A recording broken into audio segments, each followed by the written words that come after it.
Comme tout le syndicat, il y a beaucoup de monde pour contrôler le prix. Est-ce que vous trouvez ça faisable? Vous connaissez la politique mondiale concernant la politique des prix. Nous donnons une économie ouverte.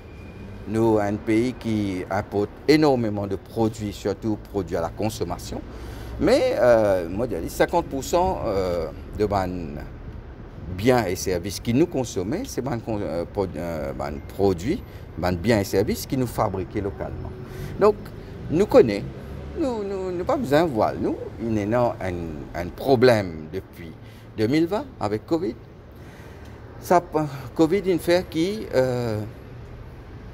grosso modo, nous un manque à gagner de 3 milliards d'euros, presque 3,5 milliards de dollars.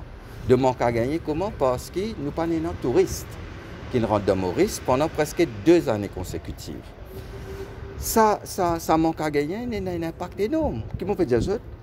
En 2019, il y a presque 1,4 million de touristes. En 2020, il y en a 300 000 touristes. En 2021, il y en a 676 000 touristes. Et nous tout connaissons qui fait, parce qu'il y a Covid. Et nous toujours dans Covid. Donc nous aussi, nous avons la santé de la population en priorité.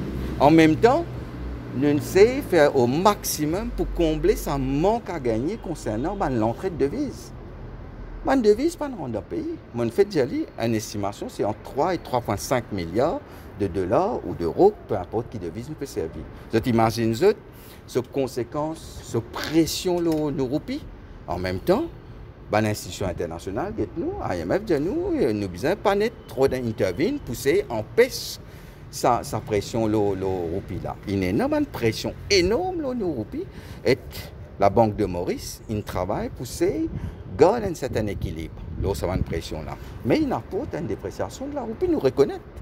Personne ne va pouvoir dire qu'il y a une dépréciation de la roupie. Ça a été la conséquence d'un manque de plus de 3 milliards d'euros. Donc, en fonction de ça, il apporte une pression, le prix des produits importés, ce qui est normal. Mais maintenant, le temps ça finit, ça coule une la guerre. La guerre entre l'Ukraine et la Russie, un gros producteur, un très gros producteur de maïs, de blé, de gaz, de matériaux qui rentrent dans la production les autres produits. Là, fait là, nous avons un problème concernant la production l'auto. Parce qu'il y a un métaux spécifique qui existe dans l'Ukraine. Et servir ça dans une pièce concernant l'automobile. Donc, il peut affecter la chaîne de production. L'Europe peut dire que toute cette population prépare ça, il peut très difficile parce que la guerre là a un impact énorme sur nos modes de vie. Nous, à Maurice, nous pour travailler. Mondiali de tout temps, avec le Premier ministre, nous travaillons pour qu'il nous fasse en sorte qu'il est plus vulnérable, vous êtes moins touchés par une crise. Et nous tout le temps faire. Nous ne pas hésiter. Nous ne pas hésiter pour maintenir l'augmentation de pension. Et c'est là que je suis content quand l'opposition peut venir et dire oui, ils augmentent la pension. Mais ça va même chose. Qu'est-ce que tu peux dire dans le Parlement en 2020?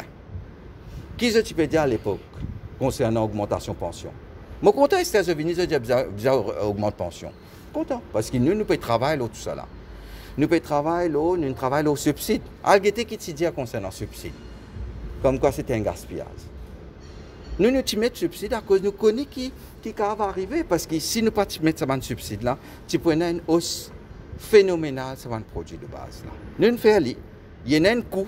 Il y a un coût. Oui, ça coûte là. L'argent public, c'est taxation.